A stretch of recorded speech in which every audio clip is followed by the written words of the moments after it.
In this video, I'm going to show you guys how to turn a dry vocal like this I know, I want you all alone. into a mixed vocal like this. I know, I want you all alone, but then I don't. Let's do it.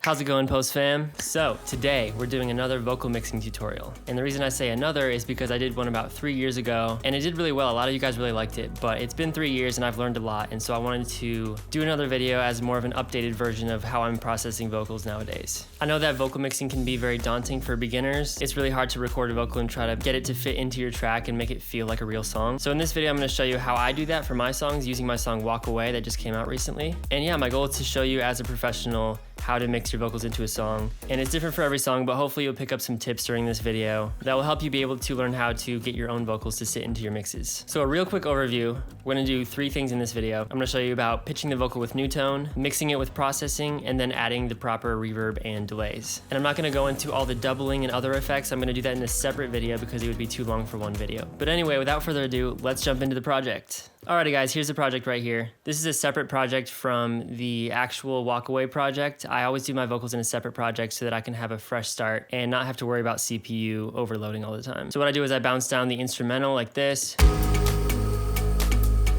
and then I record all the vocals in here and then mix them and everything. So the first thing I'm gonna touch on really briefly is the tuning process that I go through. The very first thing that I do after recording the vocal. Excuse me, phone, I'm making a video. But really quickly before that, I am not gonna go into depth about this, but you really wanna make sure that the vocal recording is really good, that you record it in a very dead space with no room reverb, and if you have one, a decent mic and a decent audio interface. Like I showed you in the last video previous to this, you can do a lot to make a crappy source audio sound really good, but if you have a great source audio, that's the best thing you can do. So once you record the vocal and you have all the best takes that you want, what I do is I double click the file, and then I right click and click Edit Pitch Corrector. And that will open it in New Tone. If you have Melodyne or something else, that works too, and those are great, but I use New Tone because it comes with FL Studio and it's really convenient. So this is just the raw vocal with nothing on it. Wish that you would leave, so I can pretend that So what I wanna do is I wanna make sure that all of these notes are at least mostly in place. So let me just briefly show you how I do that. wish that you would leave. So you double click on one and then you have the variation tab here and then you click up or down and it will like make the pitch more consistent to the note. So I don't want to do it too much because then it becomes really obvious, but you just want to like correct things so that they're mostly in place. You would leave. Would leave. And so you want to know what your actual melody is, and if you know the key, that's cool too, because then you can make sure that they're on the exact right notes, like with the piano roll here, but now it sounds like this. That you would leave. And so that's a lot closer than it was. So I can pretend that And then you can just kind of take this and like fix it a little bit, and you right click to like make it go to the middle, like that. can pretend that So I do that for the whole vocal and make sure that it's all mostly in place, and you don't have to make it perfect because then later I'm going to put an auto tune on it, which kind of just keeps it right in tune where you want it to be, and I'll show you that in a second. But yeah, that's essentially what I do for the pitching. You just go through the whole vocal. It takes a little bit of time, but it's totally worth it. So now let's move on to the actual effects that I add to the vocal to make it sound professional. As you can see, I have these 3 channels that it's going through. Basically what you do is a channel automatically is routed to the master like this, but you gotta unroute it like that and then click it to another track. So all the audio will go from this channel to this channel, and then this channel to this channel. And I do that so that I have extra slots to work with instead of just the normal 10 or whatever this is. So let me turn all these off and then you'll hear what it sounds like with nothing on it. I don't wanna see you and all your friends. Wish that you would leave. All right, so for this, I'm going to go one by one through all these plugins and show you what I did. And I just want you to know that it's not gonna be the same for your vocal. Every vocal is different for every song. But like I said before, the goal is for you to see how I think about this so that you can kind of use these techniques and customize your own vocal. So let's just go through what I did here. And a lot of these plugins I've paid for, but you can have alternatives with other plugins as well. So the first one is Decapitator right here. I don't wanna see. And it's just very subtly distorting the vocal, which gives it a little more character. So let me just put it up really high to show you what it's doing. I don't wanna see you and all your friends. So when I bring it down and I bring the mix down, it's just a subtle distortion, and that just gives it some more character that I really like. I don't wanna see. So I did that first before the EQ because when I cut the EQ, it's gonna distort less because there's less audio coming in.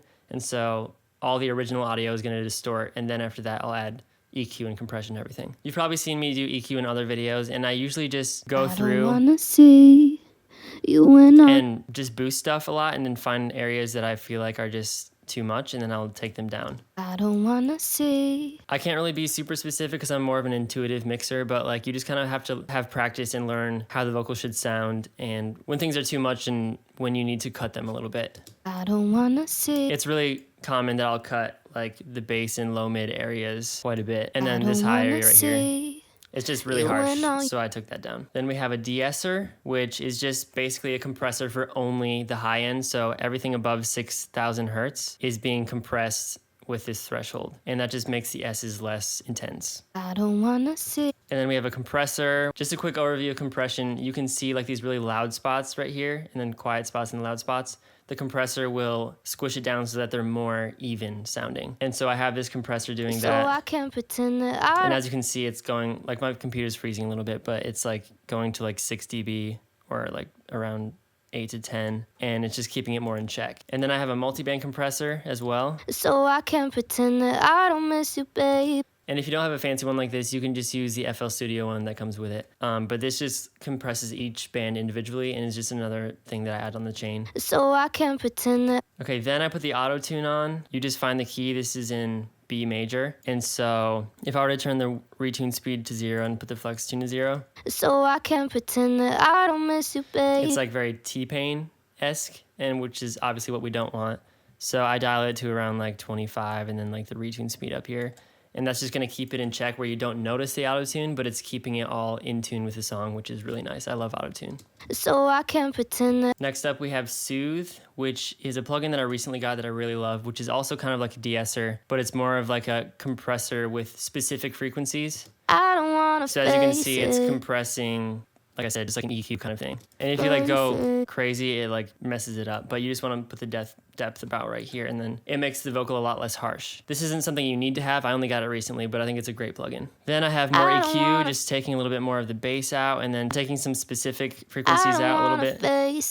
Then we have another de-esser. I use a lot of de-essers in this song because it was kind of a bright vocal, and I just wanted to keep it more in check. So, and now we have another EQ, just doing more EQ stuff. I don't know. I put a lot of EQs on this one. The vocal wasn't recorded in the best way possible. I still was using my old interface, and now I just got an Apollo Twin, which has way better preamps, which actually does make the vocal sound better. And so since I didn't have that really high quality preamp, I had to do a lot of EQ to fix things. And so you just gotta use your ears and know what you wanna hear. And yeah, just with a lot of practice, you'll get good at EQ. So that's the first round of plugins, and it's honestly sounding a lot better right now. Oh, I know, you know, I want you all alone. Versus this. Oh, I know, you know. So yeah, we're already making some pretty great progress. But of course, we're gonna go deeper than that. So now I have this Ozone Dynamic EQ. So this is just a standalone version of the Ozone 8 one. And basically it's like an EQ, but it's a compressor EQ. So it's not just cutting it, it's only cutting it like when it meets the threshold. Oh, I know, you know. Then we have another C4, which is kind of intensely compressing the like high and mid area. Oh, I know, you know. Then we have another EQ, surprise, surprise. You know. And then Voice Centric, which is a one knob plugin, Greg Wells Voice Centric, which I really like. It's by Waves. And it's just a very simple one knob plugin, which I like, and it just makes it sound good. And then there's this doubler knob, which is really convenient because it makes the vocal a lot wider. Oh, I know, you know. I pretty much use this on every vocal chain. I just want to take a moment and say that you don't, like I said, you don't have to do all the things that I'm doing. I'm just showing you what I'm doing and why I'm doing it, so that you can learn how to do your own vocal. Sometimes it's way simpler and you only need like 5 to 10 plugins on your vocal and it'll sound great. But for this one, I have like 10 to 15. Then we have even more EQ here. I know. And then this compressor here, which is a little bit more intense of a compressor. Emotional. It's got the hard knee function on and the fast attack, which just compresses it and just really smashes it. And so that gives it like the really cool pop vocal vibe. Then even more EQ. I kind of feel like I went a little hard on the EQ in this. But I think it's sounding great. And then one more de-esser.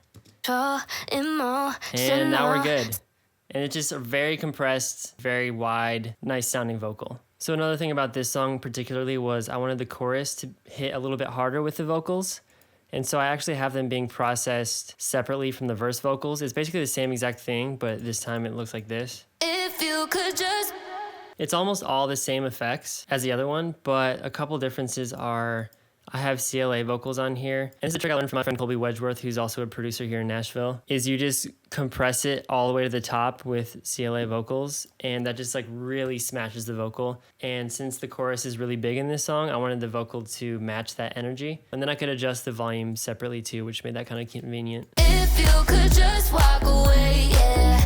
You may have noticed it sounded a little different because there's no sidechain compression on this vocal, because I did that in the final mixing of the actual song. So that's why it sounded a little different from the original song. Which, by the way, if you haven't checked out Walk Away on Spotify, I would love it if you did. That would help me out so much. And I think you might like the song. So check it out. So lastly, let's go through the reverb and delay on this vocal. What I have here is, first I have Replica, which is a really cool delay plugin. You can use any delay plugin, but this is the one that I chose to use for this one. And it's just a quarter note delay. Know that. It just sounds really nice for this one. And I just have the filtering on it, so the high is being cut to like 1,000 hertz or 10,000. And then it's being, the low is being cut as well. And then I have it on the wide setting, so it's like Know that. wider. And then I have Valhalla Room, which is currently ginormous. So I guess I can't really show you the settings on it. I don't know why it does this. But it's just a really nice reverb. I actually use vintage verb a lot more now, but Know that. just a pretty decently long reverb, and it's pretty wet on there too. And then I have a solid bus compressor, just so that anything going through this channel, there's a couple other things in this song, like harmonies that go through this effects channel. And so I wanted them all to be compressed together. So it's just very lightly compressing it. Know that. So yeah, just like that, a vocal goes from not fitting in, even though like the processing was right. Like, let me play it without delay and reverb. Know that I've been lately. I don't wanna. It's crazy. And then you just turn this on and it totally fits in the song. Know that I've been lately. I don't wanna face it. So then once again, in the chorus, the delay and reverb are slightly different. If you could just. I actually used a different delay for this one. I used H delay just because it sounded a little different, and it's what I wanted for the chorus. If you. And then another Valhalla Room, which is just a little bit bigger sounding. It's a pretty decently long decay with almost 5 seconds. And then I put some OTT on this whole thing, and then a solid bus compressor again. So the chorus vocal is thicker and brighter, and there's more delay and reverb. And let me quickly show you a cool trick for delay. As you can see, If you could just walk away. when the vocal is happening, this is like automatically doing this. And that's because on here, I have a peak controller. Basically, you put the bass all the way up like this, and then with the volume, you bring it down and have the tension down. If you And so could the input of the vocal makes this graph go down, and you can adjust how much you want. If you could just walk away, yeah. And then basically, you can right click on this delay thing and go to link to controller. And then you find that here, more effects, and then because it's in that channel called more effects. And then you link it to peak. And so now whatever this happens with this If line, you could. we'll be If adjusting you this could knob. just- And the idea behind that is whenever the vocal happens, the wetness of the delay goes down, so it's not crowding the vocal, and the instant she stops, the delay comes back up. And that sounded really good with this song, so I put it on pretty intensely. Way, yeah. Ow. So when she says yeah, the instant she stops, the yeah delay comes back up, which is a really cool technique that I like to use a lot. And yeah, so that's the idea behind this vocal. There's a lot more going on with other layers like doubling and harmonies and stuff. Let me just play it quick. If you could just walk away, yeah. I have like my octave in there, and then a bunch of doubles, and then even like this vocoder. If you could just walk. And I don't have time in this video to go through everything, and so I'm going to do that in a separate video. I'm going to show you how to do backing vocals and all the extra stuff to make this whole thing interesting. But that was the idea with the lead vocal, just making it sound processed and fit it in with the track. And yeah, so that's it for this tutorial. I hope you guys really enjoyed it, and I hope you learned some good tricks. I can't stress enough that every vocal is different, every song is different, and even though I know how to mix vocals, I often have to struggle quite a bit to make it sound right for this specific track. So give yourself grace when you're working with vocals, and just take your time and try to experiment with things, and just put the work in to try to make it fit into your track. Because no matter how impossible it feels sometimes, you really can make a vocal sit into your track. It just takes a lot of effort. Once again, you can stream Walk Away on any streaming service. I would really appreciate it if you did that and you followed me on all of them. It helps me so much as an artist, and I'm excited to be putting more music like this out. I even have a special VIP version of this song coming out in probably 1 month from now, so get ready for that. If you aren't already, follow me on Instagram and TikTok. I have tons of different kinds of content on there that you might find interesting. And if you're not already subscribed, dude, subscribe. It's not that hard. And that's all I got for this video. I will see you next time. Peace. If you could just